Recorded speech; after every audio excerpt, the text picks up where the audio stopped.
Hey guys, on a recent visit to Tasmania, Lisa and I rented a couple of specialised turbo Levo mountain bikes from CrankE in Hobart.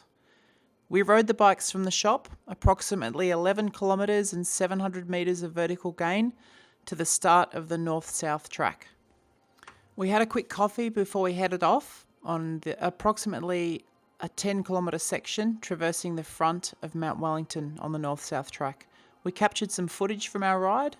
The audio was stuffed up on the day, my mistake. So what I've done is I've put a bit of music over this footage and just taken short clips from the ride. So I hope you guys enjoy this. Sit back and you'll have a bit of an impression of what the ride entails all the way through to the Glenorchy Bike Park and then back into CrankE. This is the first video, mountain bike video, that I've put on my channel. I've renamed my channel from Dirt Bike Down Under to Tori's Trails, given it just gives me a little bit more scope to film things that I like to do. And now that I'm back into mountain biking, I expect that I'll be doing quite a few mountain bike videos alongside the dirt biking videos that I've been doing for the last 18 months or so. This trail was continually interesting as we rode it. Beautiful forests, mossy rocks, slick rock gardens, log challenges you can see there that we avoided. This trail is technically rated as a blue, but there are some sections of black and double black. So it caters pretty much for lots of different rider abilities. Lisa and I are, well, probably intermediate riders at best. We're just taking our time, exploring the trails, having a good look around, and just enjoying it.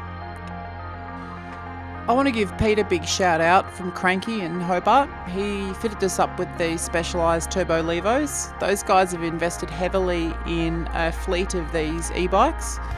It was our first ever go on one of these e-bikes, and I tell you, it made the ride up to the start of this track, that 10 or 11 kilometre section of 700 metres of gain, really doable, especially given our bike fitness wasn't fantastic at the time we rented these. We've mostly been riding motorbikes, and yeah, hammering up that steepness to get to the start of this track would have been much harder without the electric assistance.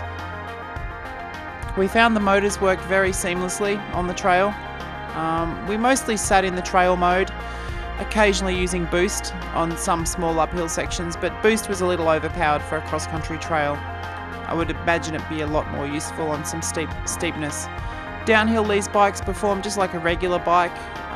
They do have a slight weight penalty given that they have a motor and a battery, but coming off dirt bikes, these things at weighing in at around 20 kilos, 21 kilos, we felt were still featherweights.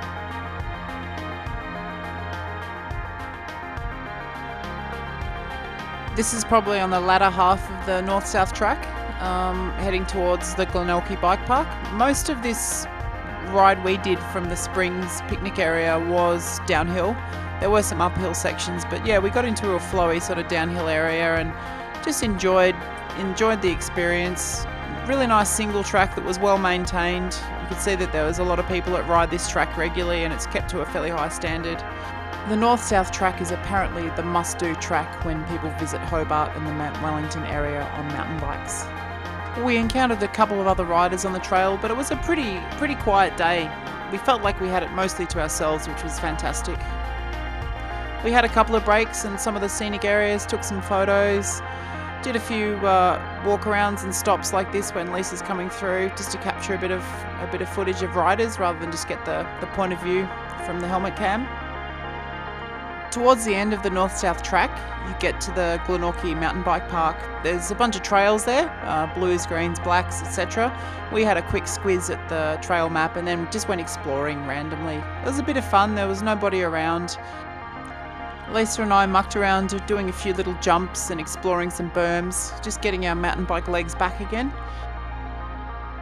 I think Lisa and I paid about $120 each for these Levo bikes, these turbo Levos. We felt that was pretty good value. We spent the day out exploring. It made the ride extremely doable if your fitness is not 100%. That climb up to the start of the trail was pretty hammering. But yeah, we got back to Hobart and to the shop at the end of the day, and we had plenty of battery left, well, maybe 20 or 30% of battery left, and we'd ridden, I think, close to 40 kilometres all up on this ride, which was pretty awesome range. This is me lifting the Turbo Levo. Not a super light bike, but yes, you can still lift it over a fence if you have to. So they're very portable. You don't feel the weight when you're riding these things. They feel featherweight once they're under power. Only when you have to pick them up. I suppose if you're loading them onto a rack or onto the back of a pickup, something like that, it might be a little bit more tricky. But hey, that's good workout as well, I suppose. We're coming back into Hobart here. We've come through the bike park and we're just heading to a cycleway, which will take us right back in to CrankE, where we can drop the bikes off with big smiles and thanks to those guys there for hooking us up. And yeah, we'll hope to come back and ride some more trails there in the future. If you enjoyed this, please subscribe. The next video will be the Maydena Gravity Park. Thanks for watching. Tori from Tori's Trails.